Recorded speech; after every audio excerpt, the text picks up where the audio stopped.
Hello everybody, welcome back to Try Before We Die. I'm Colin. I'm Malcolm.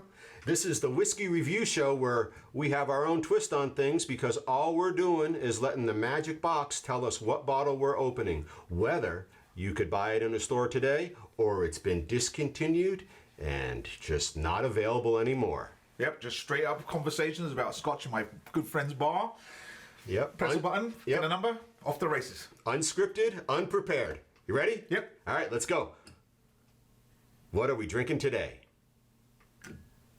Ooh, 53. 53, which, by the way, means it is right behind me. So we know that we have 15 across, 30, 45. You just keep your eyes off of the count.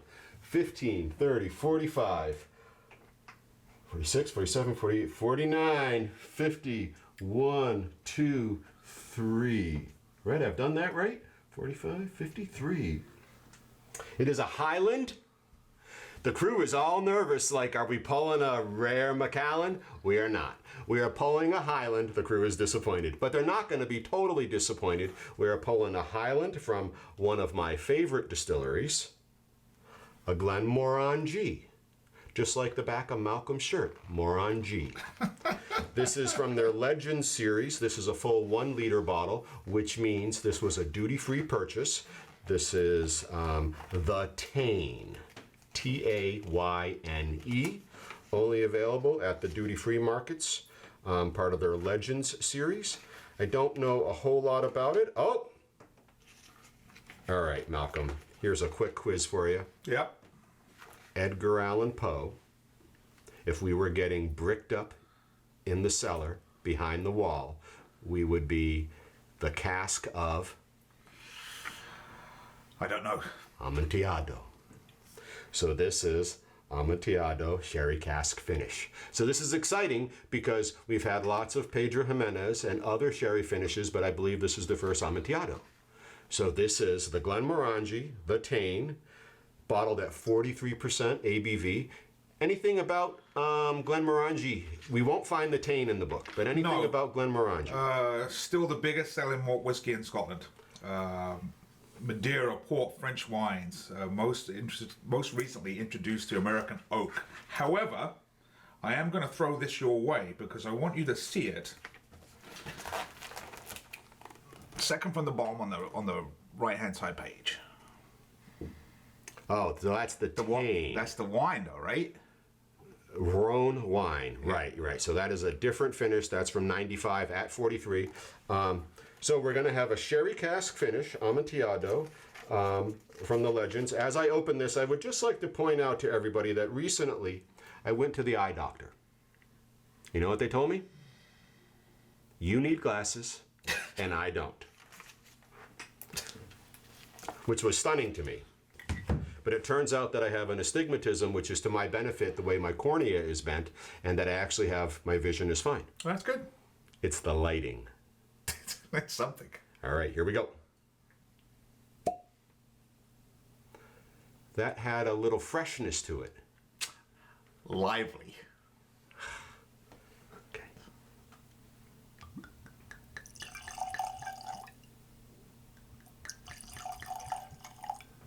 How's that pour, Mal? Oh, you're right on the money this time around. You know what I was listening to? The doctor was right. I was listening to the glug glug, and there was equal glugs. Yeah, I didn't pay attention now. Yeah, the Tayne. One of my favorites about the 1 liters is there's more to drink. Right off the bat, Malcolm, what are you noticing on a color? You can take it over to you.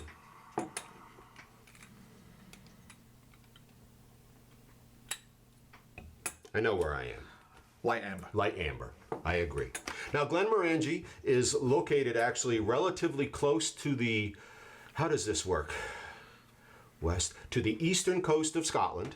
About 2/3 of the way up above Inverness. I've been to the distillery. I was going to ask you. Yeah, have you been to Glenmorangie? I will say it, as a Scotch drinker, I have never been to a distillery. Well, we have a plan, everybody. We're going to get a GoFundMe for me to take Malcolm to Scotland. Yeah. So we're counting on you. Glenmorangie, I know a lot about their 10-year-old, how they make that. Their foundational spirit is essentially a 50-50 blend of first fill casks and second fill casks. And they rotate the second fills off of property, and the first fills get used as the second, and that's how they build their foundational spirit. This Tayne obviously has been finished in some sort of a sherry cask, the Amontillado. I don't know the duration. There's no age statement on this particular bottle. It's their Legends series, and it's for travel exclusive only.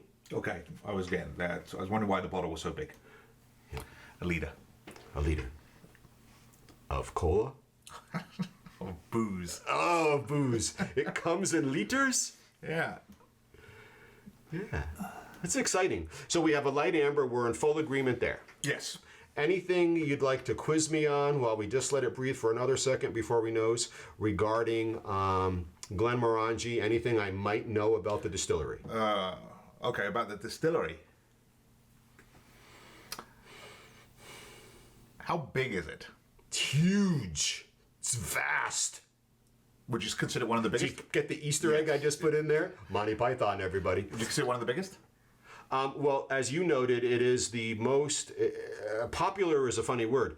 It is in terms of sales, production, it's the biggest in Scotland, right? It's the most used. It's huge. I've been there with some members of the crew here as well.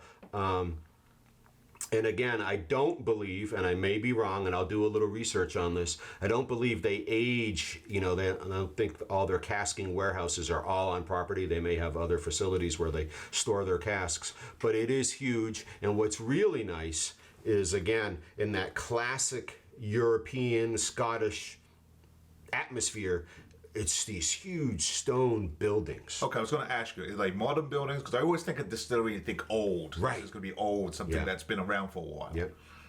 Oh, interesting. So the Seven Men of Tayne. That's anyway.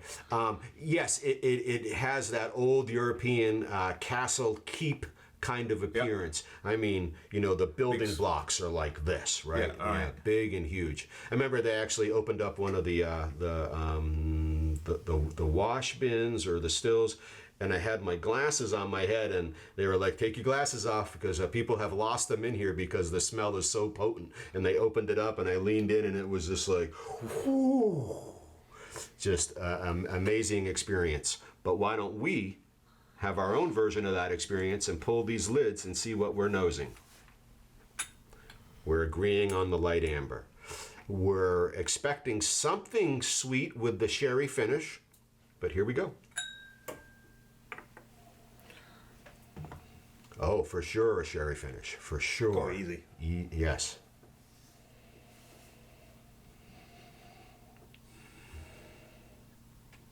And I lost it, but It died off real fast. So what that tells me, if I was a guessing man, that maybe we're 6 months in a sherry cask. I don't believe we're years in a sherry cask here. The liquor, it doesn't seem like it has been converted to a sherry Scotch, but rather it spent time in the neighborhood of sherry. Again, just my guess. Not maybe having something tasted. candied as well. Yeah.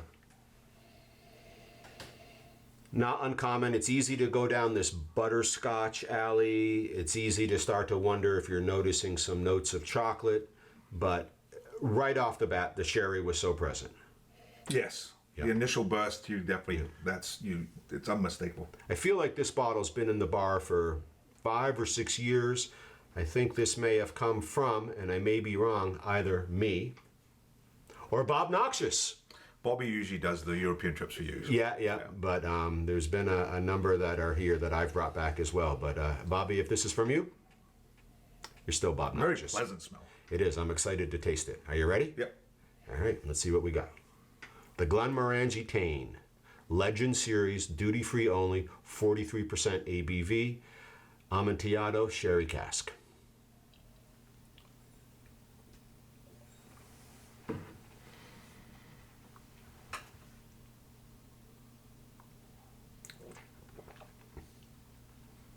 Amazingly smooth in the mouth. I left it there for quite some time. and it rolls back. This is a jab. This isn't a left hook. This isn't an uppercut. This is a jab. Where are you landing with your first experience? It's definitely very smooth, and there's a slight heat Okay. that I'm getting just before the throat, right on the top of the palate, but extremely smooth, dangerously smooth. I'd like you to take another sip, and if you didn't, let it rest in the. I did Did you let it rest? Yeah. It just hung out. Yeah, it's It almost wasn't like looking it for an escape. Just did its thing. Yeah. It didn't. It wasn't overpowering. But it was definitely like I can still taste this in the sense that I can feel that same sensation. You get that, and then it's just about freaking just mellowing it out and just enjoying the rest of the drink. It really doesn't do. It has a lingering finish, not a lasting finish. Correct. Right? It's not like, oh, it's still there. It's more like, oh, it's still there. Yeah, I mean, I could still, I still know I just drank it. But without any struggle, No. without any like trying to find a way to appreciate this overpowering medicinal drink, that's not what we're having here. No. We're having a very easy sherry finished whiskey. I almost find it slightly too sweet, and I find that with the Glenmorangie sometimes they're just slightly too sweet. But this is very smooth, very smooth. It really is. This is very easy drinking. And I just want to say, we still have to tell people don't drink when you're pregnant. Right on the back of the label. That's a great statement. Yeah, Because God right. forbid you get pregnant. Me? Yeah. Well, Arnold Schwarzenegger did, right? Wasn't he in that movie? Yeah, he was. That was a documentary, right? Oh yeah, that's what that was. Yeah. Everything in the '80s was a documentary. I am so glad, as are hopefully most of you, because if you're watching this show, chances are you might be 30 plus years old. It's nice to have grown up in a time without constant documentation. Well, that's really smooth. Do you agree? Yeah. Would you like to have 19-year-old documented? No. It is super smooth. Yeah, that's ridiculously smooth. Yeah. That's really good. Yeah, easy to drink. Not complex. No. You taste the sherry. You got this. It's definitely something candied. Yeah, I agree with you on that candied. Almost as if it were a candied pear. Yeah. Or Right. some sort of fruit like that. Right, but not in the sweet apple, right? You know, it's more No. of, right, I think it moves more to the pear. And I almost might go to that heather type of underlaying flavor. Which, of course, is that grassy, fresh Correct. cut, earthy, mossy. Yeah. Right. And it's really got Yeah. this really wonderful easing as you drink it, which makes it very dangerous. If you were wanting to expose somebody to a sherry cask finish without overwhelming them, this might be a nice entry point. Oh, without doubt. Though difficult to pull off because, again, I'm not even sure if they release the Tayne anymore. But If you happen to have a friend who has a bar that happens to have one, then you're off to the races. kind of like today. Kind of like today. Yeah. I mean, and like I said, I still have this feeling like just a little bit of warmth, just enough to just let you say, hey, and I understand under the lights we get a little bit warm underneath it, but you definitely get this. It passes quickly. Yeah. It truly passes quickly. And it really is just a pleasant drink. You really, it doesn't do anything to tell you, hey, you're not going to have any more. It almost like just reels you in to say, hey, look, you're going to pour me another glass. All right, we're going to move into our toast.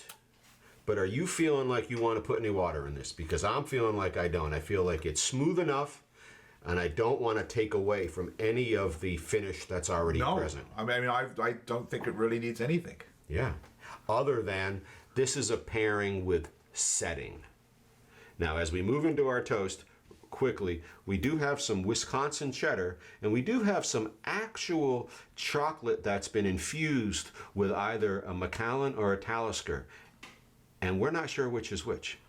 Does either of those accoutrements interest you for this whiskey? If I was to do anything, and I'm going to go completely against the grain, I would do the cheese. I would do the cheese too, because here's my fear. What do I know about Talisker? Peppery, robust, very present. Macallan, excuse me, oftentimes a very complex whiskey.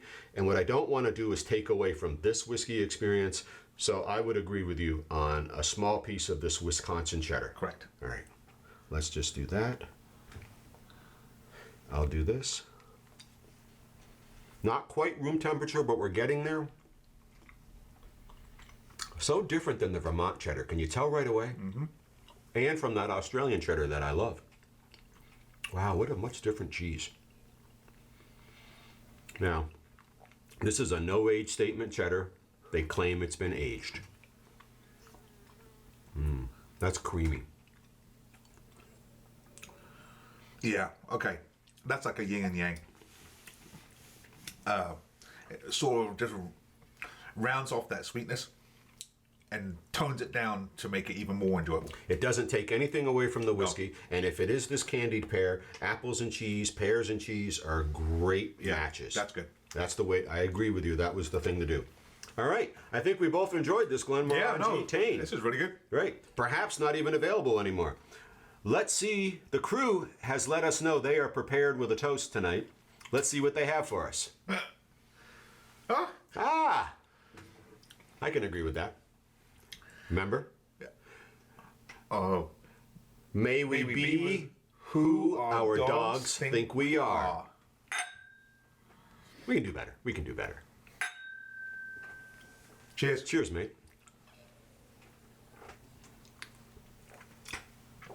Wow. The cheese was the wonderful. match. The cheese was the match. That's wonderful. This Amontillado finish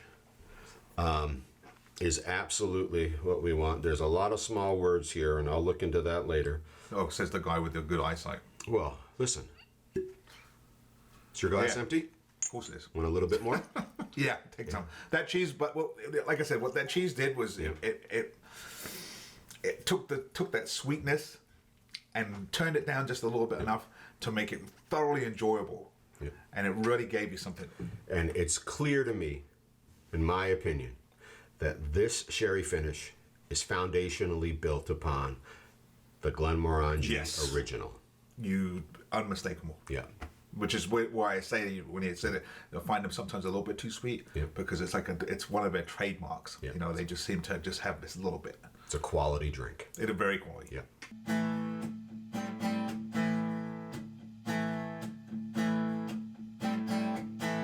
With a bearded man and a British guy.